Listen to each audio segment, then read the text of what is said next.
जय हिंद दोस्तों। हिंदी ज्ञान यात्रा पर आपका स्वागत है। आप सब सदा स्वस्थ और ऊर्जावान रहें।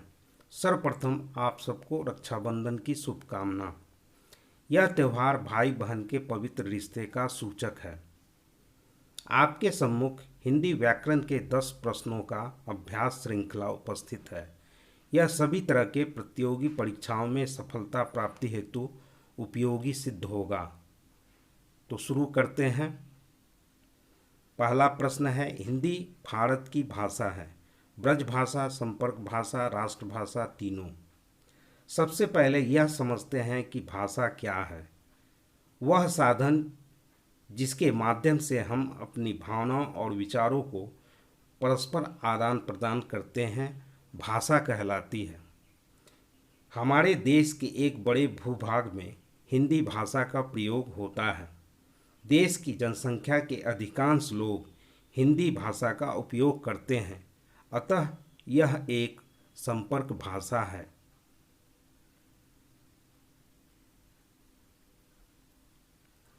ओ का निर्माण हुआ है।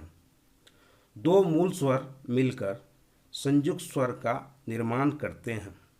अ और उ मूल स्वर के साथ विजातीय स्वर हैं। उसी तरह अ और ई के मेल से ए तथा अ और उ के मेल से ओ का निर्माण होता है।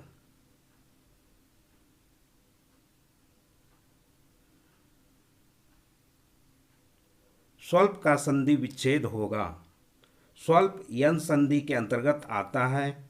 इसका संधि विच्छेद सुयोग अल्प होता है।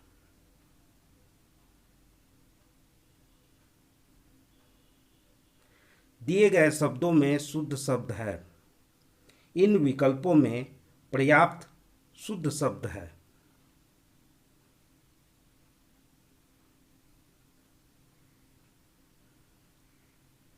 यशोदा किसके अंतर्गत आता है? स्वर संधि, व्यंजन संधि, विसर्ग संधि, इनमें से कोई नहीं। यशोदा का संधि विच्छेद यशः योग दा होता है। यह विसर्ग संधि का उदाहरण है।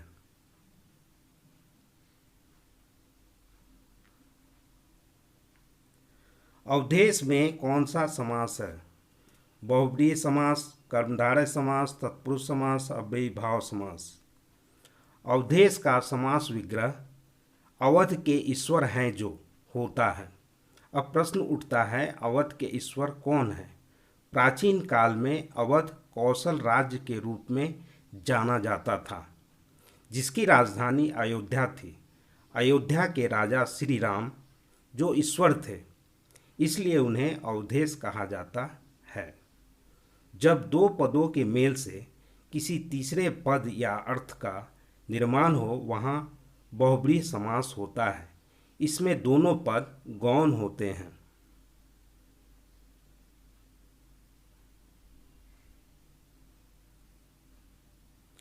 कर्ण शब्द है। तत्सम, तद्भव, देशज, विदेशी। कर्ण का तद्भव रूप कान होता है। यह तत्सम शब्द है।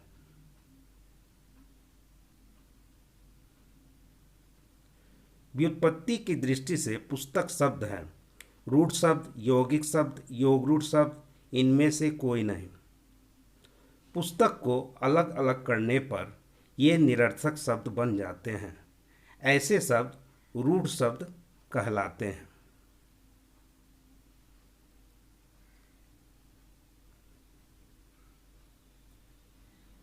निम्न में से विकारी है: विशेषण, क्रिया विशेषण, संबंध बोधक, समुच्चय बोधक।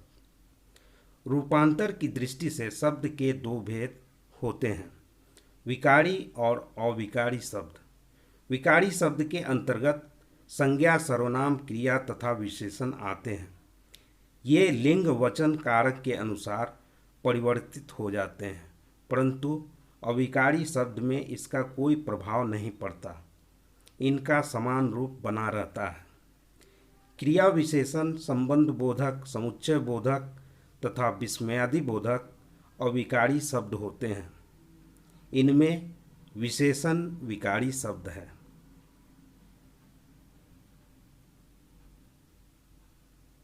आत्मा का पर्यायवाची नहीं है। धनुज हंस प्राण जीवन। आत्मा का पर्यायवाची शब्द हंस प्राण तथा जीवन होता है। धनुष का अर्थ दानव होता है। यह अनुचित विकल्प है। आशा करता हूँ इससे आपको विस्तृत ज्ञान की प्राप्ति हुई होगी। तो कृपया कमेंट करें, लाइक शेयर और सब्सक्राइब कर बेल आइकन को दबा दें ताकि मुझे प्रोत्साहन मिल सके। धन्यवाद।